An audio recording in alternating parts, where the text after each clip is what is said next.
Hey, plague-curious friends, did you know that the single greatest labor victory in human history, the right to a weekend, the 8-hour day, the power to say, take this job and shove it, was quietly engineered by a bacterium that traveled from the steppes of Central Asia on the back of a flea no bigger than the period at the end of this sentence?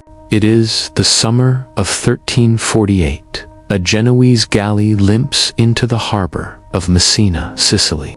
The crew are vomiting black blood, their lymph nodes swollen to the size of eggs. Within weeks, half the town is dead. Within 5 years, between 30 and 60% of Europe follows them into the ground. But in the eerie silence that settles over the empty villages, over the untended fields, and the lordless manors, something revolutionary begins to stir. For the first time in 1,000 years, a peasant looks a noble in the eye and says, "Pay me double, or I walk." And the noble, for the first time in 1,000 years, has no choice but to listen. Today, we are going to follow that sentence from the mass graves of the 14th century all the way to the picket lines of the 19th. We are going to watch feudalism crack, watch wages explode, watch laws fail, watch revolts ignite, and watch the DNA of the modern worker take shape in the ashes of the greatest pandemic in recorded history. If you are ready to see how apocalypse accidentally built your weekend, smash that subscribe button, ring the bell, and let us unearth the truth together. Let us begin in the year 1340, in a small village called Hailsowen on the edge of the English Midlands. The sun has barely crested the horizon when the manor bell tolls prime, 6 o'clock in the morning. Every soul over the age of 12, men, women, children, lines up outside the gate of the domain. This is villanage, the iron cage that has held the European peasantry in place since the collapse of Rome. You are born into it. You will die in it. You owe the Lord 3 days of labor every week on his fields, plus boon work during plowing, and harvest, plus a fat capon at Christmas, plus your best pig when you die, a tax called the Harriet. The extent of the manor of Hailsowen, compiled in 1296 and still in force in 1340, spells it out in merciless detail. Agnes Page holds 1 virgate of land, renders 3 shillings for pence, yearly works 3 days weekly from Michaelmas to Martinmas, carries the Lord's corn to market at her own cost, and owes 1 hen at Shrovetide. Refuse. The manor court meets every 3 weeks. The reeve reads the charge. The fine is 6 pence, 6 days' wages for a free laborer. Pay late, they take your ox. Still refuse. The stocks in the village square. The Hailsowen court rolls for 1345 record. A woman named Matilda Otterbrook locked in the stocks for 3 days for withholding boon work. Free day laborers fare little better. The pipe rolls of the exchequer for 1340 fix their wage at 1 penny per day, barely enough for a quart of ale and a small loaf of rye bread. Why so low? Simple arithmetic. Europe's population has doubled since the year 1000, from roughly 35 million to 75 million souls. There are too many mouths, too many hands, too little land. A lord can replace a runaway serf before the dust settles on the road. Our guide through this world is real, named Agnes Page, the very woman from the 1296 extent. She is 22 years old in 1340. She wakes before dawn to milk the Lord's cows, weeds his barley until her fingers bleed, and returns home after sunset to tend her own half-acre plot. Her husband, Robert, died of fever 2 winters ago. Her children, 3 of them, sleep on straw. She has never held a silver coin. She has never imagined a world in which her time belongs to her. Keep her close. She is about to live through the end of the world and the birth of something new. Fast forward to October 1347, the siege of Kaffa on the Crimean coast. The Mongol Khan Janibeg, frustrated by Genoese defenses, orders a new weapon, catapults loaded not with stones, but with the corpses of his own plague-dead soldiers. The bodies arc over the walls and land with wet thuds. The Genoese merchants inside the city watch in horror as the infection spreads. They flee in their galleys, carrying death in their holds. By January 1348, the plague docks in Messina, Sicily. By March, it is in Marseille and Pisa. By June, it reaches Weymouth, England, on a ship from Gascony. The first victim is a dockworker who scratches a flea bite on his neck. 3 days later, he is dead. The symptoms are apocalyptic. A sudden fever, then swellings, buboes, the size of eggs or apples in the groin, armpits, or neck. The skin blackens with subcutaneous hemorrhaging. The breath turns foul. Death arrives in 2 to 7 days. The Italian notary, Gabriele de Mussis, who survived the siege of Kaffa, writes in his Historia de Morbo, "The living were scarcely sufficient to bury the dead. The air itself seemed poisoned. Even the confessionals reeked of putrefaction."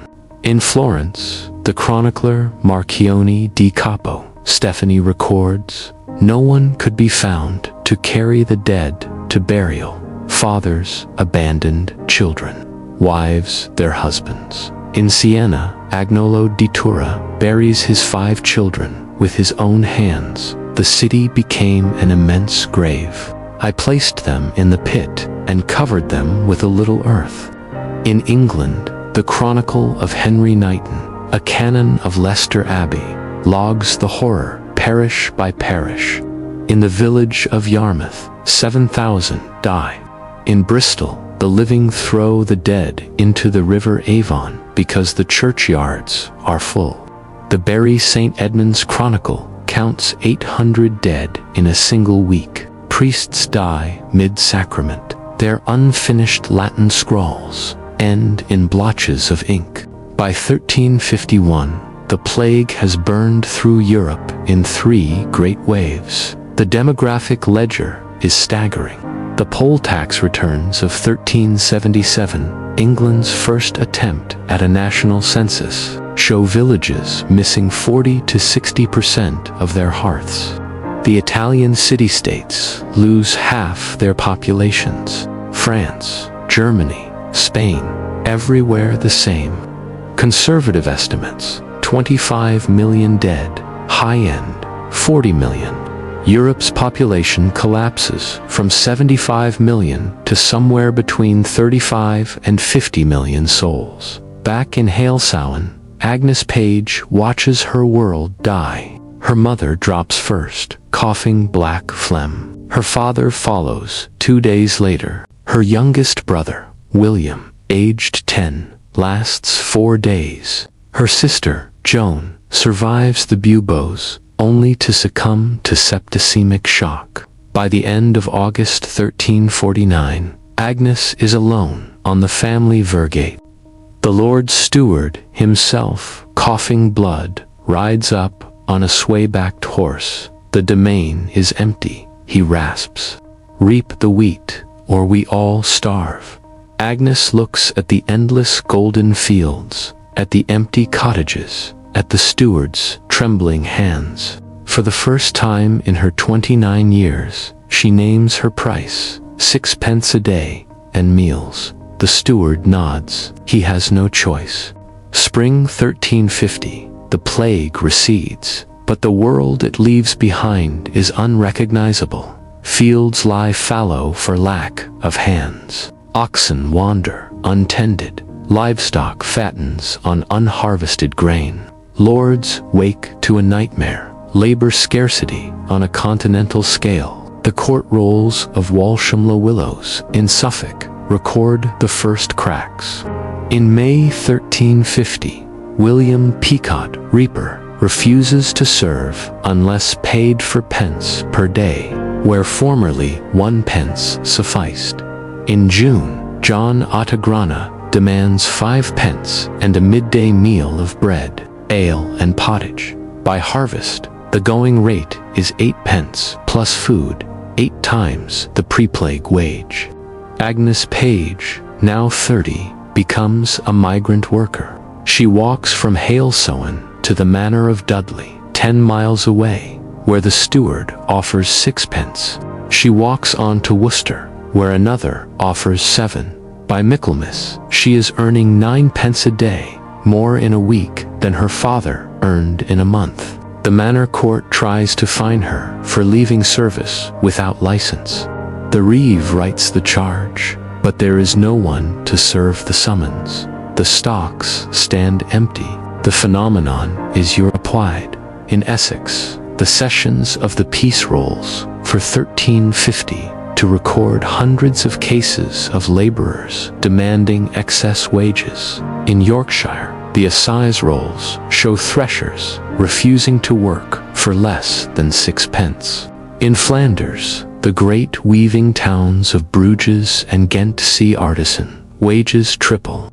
In Paris, the royal tail tax records, meant to track wealth, suddenly show carpenters and masons declaring incomes that rival minor nobles. A rumor spreads faster than the plague ever did. Peasants whisper it in taverns. Priests preach it from pulpits. Children sing it in the fields. The world is turned upside down. The chronicler Jean Froissart, traveling through England in the 1360s, hears the rhyme on every road. When Adam delved and Eve span, who was then the gentleman, Agnes hears it too.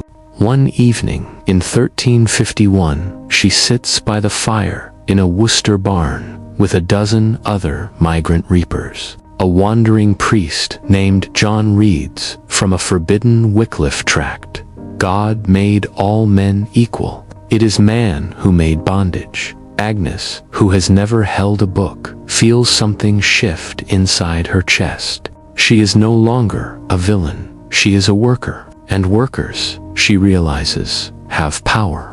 The ruling class panics. In the spring of 1351, King Edward III summons Parliament to Westminster. The result is the Ordinance of Labourers, soon hardened into the Statute of Labourers. It is the first piece of class legislation in English history. Listen to its language. Every man and woman under the age of 60, not having means to live, shall be bound to serve the employer who requires him.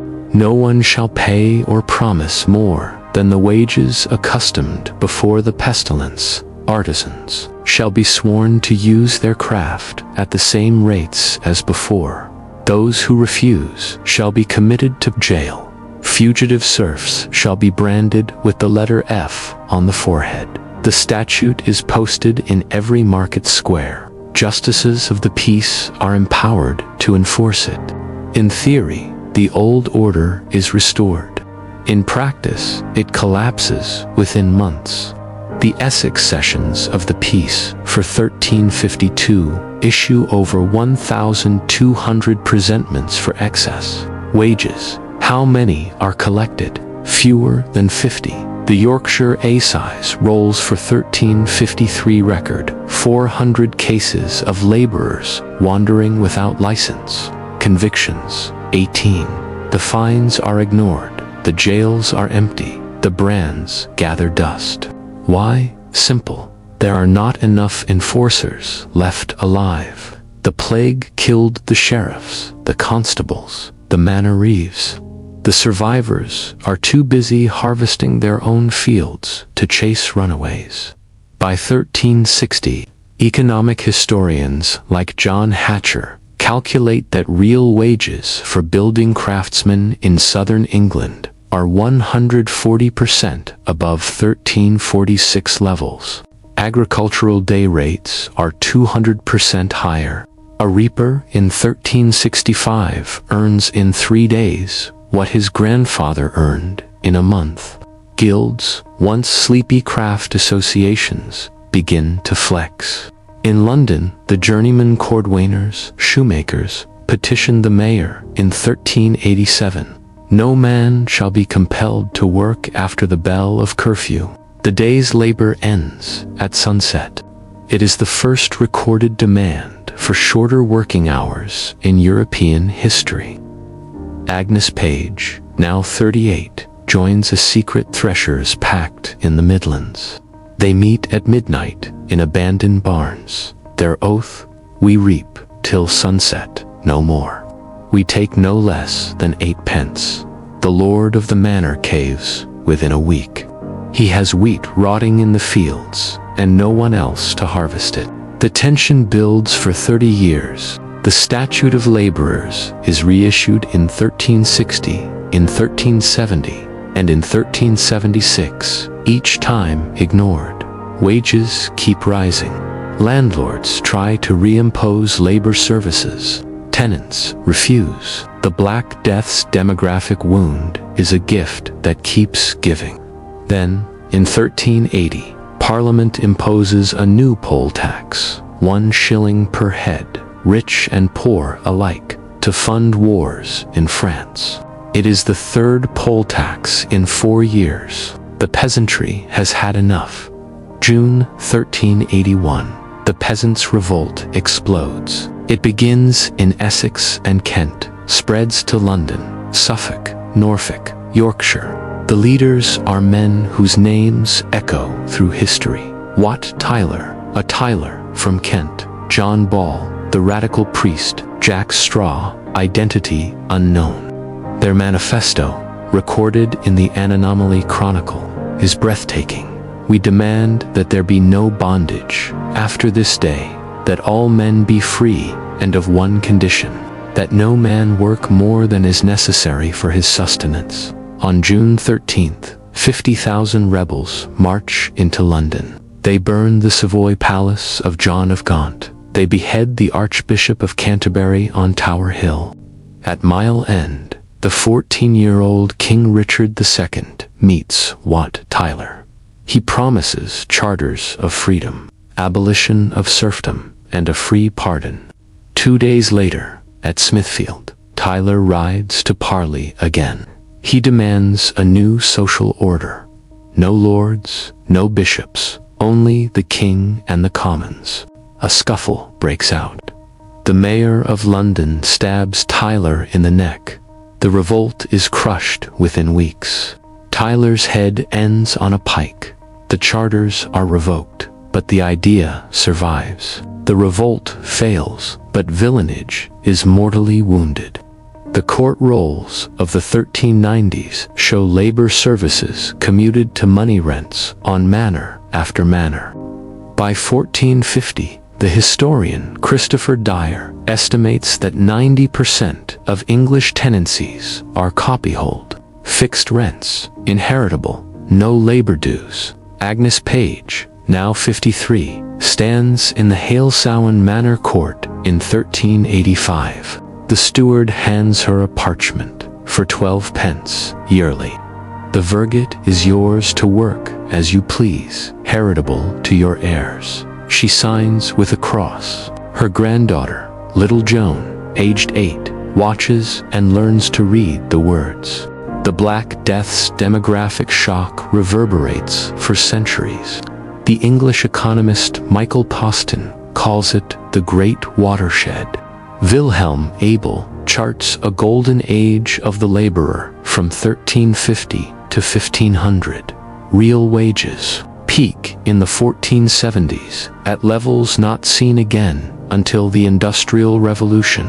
Artisans save money, buy land, send sons to grammar schools. The children of peasants become yeomen. The ideas spread. The Lollards, followers of John Wycliffe, preach equality in the 1390s. No man should be lord over another in Bohemia. The Hussites demand fair wages in the 1420s. Fast forward to the 19th century. In the British Museum, a bearded German exile named Karl Marx pores over medieval wage tables. In Capital Volume 1, Chapter 28, he writes, "The Black Death, by creating a shortage of labor, raised wages and undermined the feudal mode of production. It was the material precondition for the expropriation of the peasant, the toll puddle martyrs of 1834. 6 Dorset farm laborers swear an oath under an oak tree. We will not work for less than 10 shillings a week. They are transported to Australia. Public outrage forces their pardon. The first trade union is born in Chicago, 1886, the Haymarket Affair. Workers demand the 8-hour day. A bomb explodes. 8 anarchists are framed. 4 are hanged. But the 8-hour day becomes law across the industrialized world. The DNA is unmistakable. Every demand for shorter hours, higher pay, the right to organize, trace it back far enough, and you find a 14th century reaper who looked at an empty field and said, "Not for a penny, not after sunset." Let us return to Agnes Page one last time. It is 1390. She is 62, bent but alive. She sits by the fire with her granddaughter, Joan, now 16. Joan is learning to read the rental agreement that replaced the old labor dues. "Sign nothing," Agnes whispers, "until they pay what a life is worth." The Black Death killed half of Europe, but it also killed the idea that a human life could be owned. It created the first labor market in history. It taught workers their worth. And every time you clock out at 5, every time you demand a raise, every time you walk off a job that treats you like dirt, you are living in the long shadow of a flea that hitched a ride from Crimea in 1347. Could it happen again? A modern plague, AI automation, climate collapse, another pandemic might once more scramble the labor deck. Will we write new charters of freedom, or will we let new statutes of laborers chain us once more? I want to hear from you. Drop your wildest what if in the comments.